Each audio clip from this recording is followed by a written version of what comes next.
Hey everyone, welcome to Spiritual Journey. I'm Colleen Jorgensen, and I'm going to talk about this new moon that is arriving on the 31st of January in the western part of Canada on Mountain Standard Time, Central Standard Time, and Pacific Standard Time.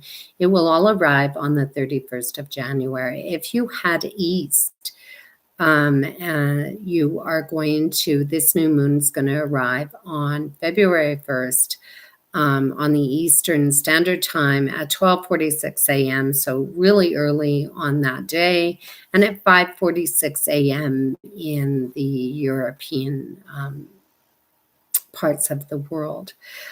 So this moon brings in Imbolc, and Imbolc is a cross-quarter season and the turning of the wheel. And Imbolc traditionally is about the coming of the light. And the coming of the light means the sun is coming back, but it's also a time of clearing, purification, cleansing. And so this new moon is specifically connected to that energy. And I'm going to talk about a little bit about some of the ritualistic things perhaps that you can do in and around this new moon. So new moons are a time of new beginnings, fresh starts, a new cycle begins. And this new moon rests at 12 degrees 19 minutes of Aquarius. And Aquarius really talks about our originality, our authenticity, our uniqueness as an individual, as a society, and also as a country in many ways. So this new moon actually has a great deal of resistance in it. And the reason it does is it's really close to Saturn, and Saturn is in Aquarius at 15 degrees. And then you get it squaring Uranus. And Uranus now is in full direct motion at 10 degrees of Taurus. So we really get this resistance happening. But this time around, Uranus seems to be in a better position than it was maybe in 2021. And Saturn sort of had the upper hand. So Uranus has a lot of support here. And we're going to talk about that shortly in the support that it has. So this traditional thing with Saturn has caused quite a bit of controversy and polarization, especially around the issue of COVID. And so we have this energy that is moving in the opposite direction now. So it's not just related to COVID, it's saying, what new path can I break in order to move into the future? Because what is working now isn't working. And that's that Saturn energy, that there have been rules, regulations, and restrictions that have really limited the ability to express your uniqueness, your originality, and your authenticity. And so that is where the resistance is. And with anything that is negative, quite often we need to drop the barrier and move with the energy of the flow of the movement of energy forward. And so this can be challenging if you're stuck into these patterns that perhaps you're not aware of. And so it can be a single-mindedness, but this moon also really signals that there's a revitalization about to happen. So Aquarius is about the mind. It is about community also, and how we think alike in many ways. Do we think alike? So this is kind of like our tribe, our connections, our support systems, but it's also about that higher awareness, the enlightenment. So this moon opens up a vast amount of information, perhaps coming from secrets emerging or new information coming to light. But it really is like special in the ability to download some of this information and some of this new wave of acknowledgement about what you want to do next and where you want to go. So this fills us with opportunity in many ways, because the light bulb goes off and it goes, aha, I got it. And so I understand it. I know exactly what I need to do next. And that's the brilliance of this new moon. And so the new moon in Aquarius and so close to Saturn says, I want to construct something. I want to build something that is long lasting. I want to lay the foundation. So when you get that aha moment, you can actually begin to start the planning and start the construct of what it is that you want to implement in the world. So advancements in science, innovation, those technologies, and humanity, advancements in humanity, maybe DNA, maybe the strands of that.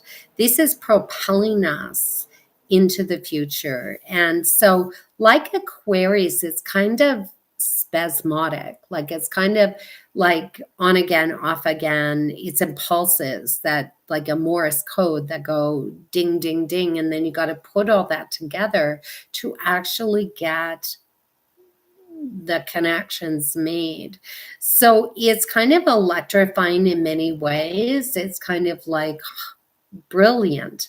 And so it does move us, some of us, into that higher awareness, that higher spiritual platform. And it's not even necessarily spiritual, but it is an awareness that comes upon us, that we glean new information, maybe out of the Akashic or out of the ether or out of space itself. And so we start to tap into the futuristic journey and what the future looks like, even though it may look bizarre. So issues surrounding evolution, infiltrating possibilities within communities, environmental groups. These are issues surrounding the electrical grid, airline industries, science, technologies, space, but it's also about magnetism, or the magnetic field around the earth, because Uranus rules magnets. And Uranus, of course, rules astrology as well. And so we get this heightened awareness, this heightened excitement of revitalization through the ability to see things in a new light. And that is a pretty important part to this new moon energy. So Uranus rules this moon, and Uranus actually is the modern ruler of Aquarius. In ancient times, Saturn was the ruler of Aquarius. To take those positive, common sense steps forward into the future and organizing those steps to ensure success. So Uranus in Aquarius is kind of like all over the place in many ways. So we get this kind of freedom energy moving possibilities. And so Uranus is in the sign of Taurus right now, which really rules our value system and what we believe is worth something. And so that's important. Since last year, Venus has been retrograde. She has been connecting to Pluto. And many of us have been doing a great deal of purging, releasing and letting go, not just of the material things, but also of relationships, people that are not moving with us. And they're actually moving against us. And so we're seeing fractures in these relationships, and we're kind of purging some of those relationships.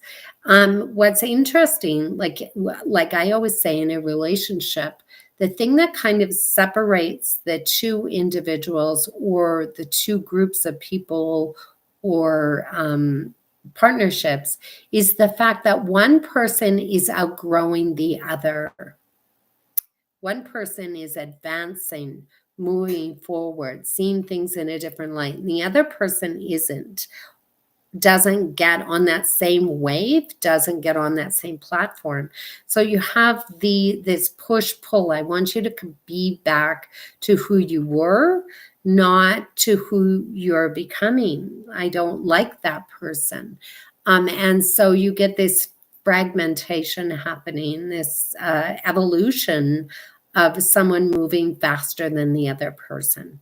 So this really is the advancement of many of those platforms of technologies and the movement forward in those. Taurus is also about our economy and our finances.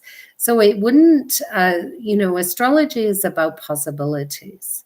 And it wouldn't surprise me that there is a possibility of a world currency kind of coming on board here.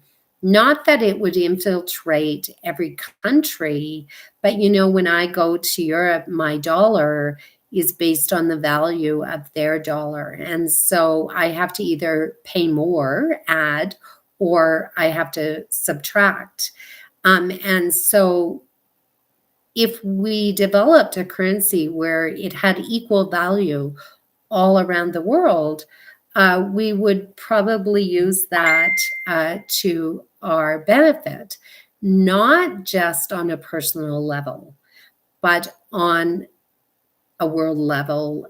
For right now, everything is based on the United States dollar. And so if we had a world currency, it wouldn't be based specifically on one country. It would be based on a world platform for trade, purchasing items, those types of things. And so this is just a possibility with Uranus and Taurus and the change that is going to come to some of these platforms, especially currencies and the economy and how we invest. So also, we also are moving perhaps towards more environmental issues, revitalization of some of those old platforms, the electrical grid, science, space travel. And so we can really get into a lot of these new modern values and what value do we put on them and are they important to us? So we have a lot of energy sitting in the sign of Capricorn in this new moon chart. And so the new moon chart has Mars newly in Capricorn, Venus, who's been there for a long time, since last November, because she's stationed retrograde in Capricorn. And then we have Mercury in the sign of Capricorn, along with Pluto. And each one of these inner planets are going to move across Pluto. And when they join with Pluto, they're going to start a new cycle. And Mercury right now is up against Pluto this week by Sunday for his second pass. He made his first connection with Pluto on December 29th and with Venus. And so this kind of launched us into perhaps a new conversation about business, about government, about countries and their directions, and so leaders, and and new information emerging and new decisions being made, new negotiations. And it's shifting. The platform is shifting. So Venus is going to connect with Pluto for her third time at the beginning of March, exactly when Mars connects with Pluto, around March 2nd. So we have this kind of clump up of this energy with the Capricorn, which is ruled by Saturn, which is right next to this moon. So you really get this construct of, I need to build something. I need to start to relay the foundation. So this is really connected to governments, leaders, and those individuals, but it's also about businesses, small businesses. So Pluto is about debt, deficiencies, downgrading, those types of things. So this new conversation, perhaps that small businesses are going bankrupt because this is bankruptcy, and how the business world is going to deal with this. This is also the banking system in many ways, because Venus is right here in the world of business. And Uranus, she's ruling Uranus and new technologies coming on board, perhaps in the banking system. And the system itself in terms of investments and stock markets. So we kind of get this new wave of energy that is starting to emerge. And so although we have this resistance, we have a futuristic vision of possibilities emerging with this new moon. And this moon is connected long term. This moon, just because we have it, it isn't a short-term month thing. It is starting a new cycle for a long gestation period or a longer time. So this is a moon that is just beginning something that is futuristic, moving into the future. So when we get Mercury retrograde up against Pluto, this is the breakdown of negotiations, the breakdown of communication. And so it's also new information coming to light. When you have all the information, you can make a valid decision because you have all the facts and the figures, and the common sense comes into play. When you don't have the information, when secrets are held, then you can't make a valid, informed decision. And so this is important because of the world platform and countries and negotiations and issues happening around the world. But it's also important because we need to dig out that information. It rots the economy from the base underneath. So we can't heal something that we don't see. And so that's why it's important that we take a look at that. We uncover things that are corrupt, that are not good for humanity, or people doing things that are very secretive, like human trafficking or sexual dysfunctional things. Those types of things, we have to root those out in order we can clean underneath there.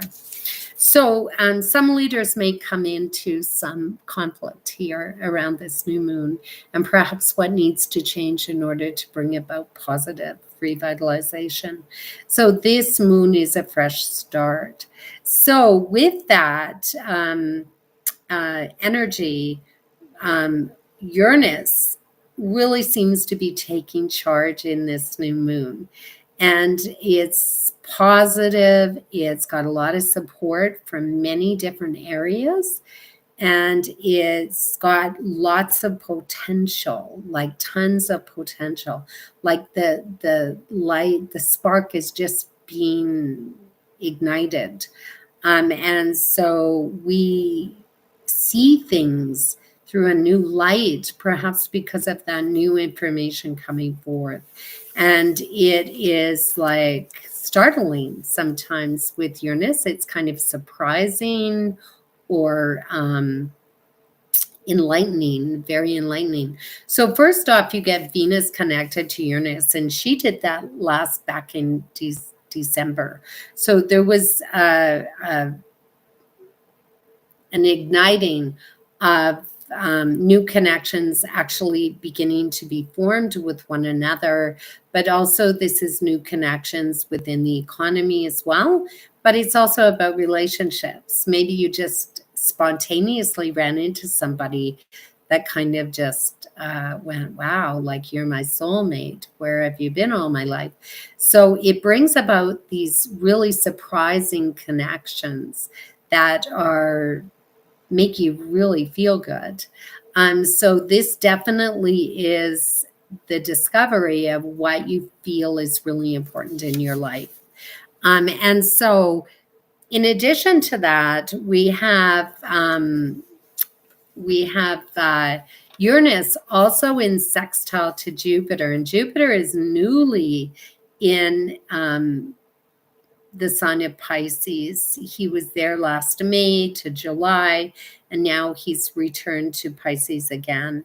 And so we have this new belief system that is emerging, and possibilities or potentials of recreating, because Jupiter is quite a growth planet, and bringing awareness to a great vast amount of people. And this is really expansive. Like Jupiter here in sextiles to Uranus is kind of really going to expand the scope of those possibilities, new technologies, and sciences, but also new awareness. All this time, I didn't realize this. And so it's very positive for the new belief systems. A new faith is emerging that says, yeah, this can work. I'm really optimistic. I think I'm going to do that. So it allows people to be original. It allows people, based on their faith and their belief, that, yeah, I think I'll do that. So unique ideas, inventions, innovation, the spark of aha moments that connect us globally on a global to our tribe, our communities. And so this is also going to affect travel, and education and how we learn, and the beliefs that we originally had around how that was done. So Jupiter is also sextiling Mars, and Jupiter is going to be instrumental in our ability to look beyond ourselves and beyond what we originally believed in.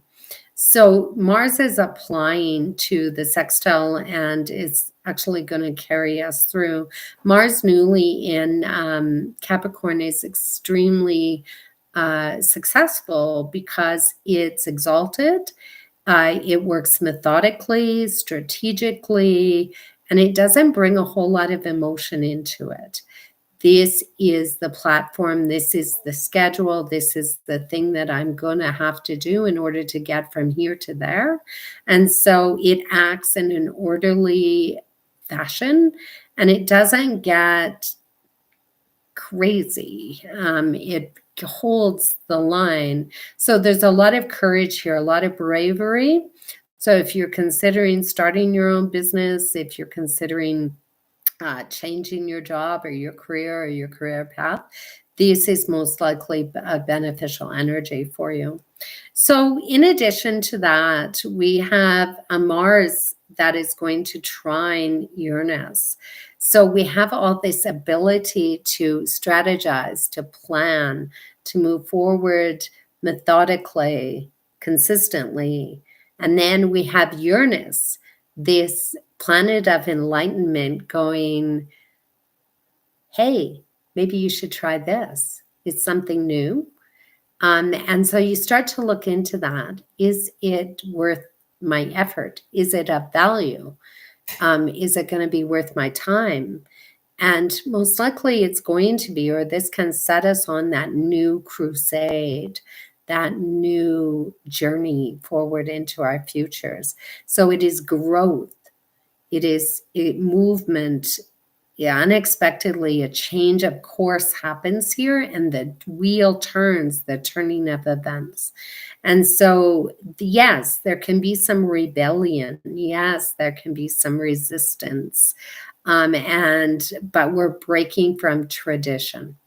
And so that's what this new moon is about. And it's pretty exciting in many ways. So I do hope you take the risk. I hope you look into it. If you are inspired, if you are motivated to move into something that perhaps you're not comfortable with, but do expect those aha moments, those moments of enlightenment with this new moon. So now I just want to talk about Imbolc and some of the things that you can perhaps do at this time of the year as we turn the corner on the wheel of the seasons and the wheel of our life.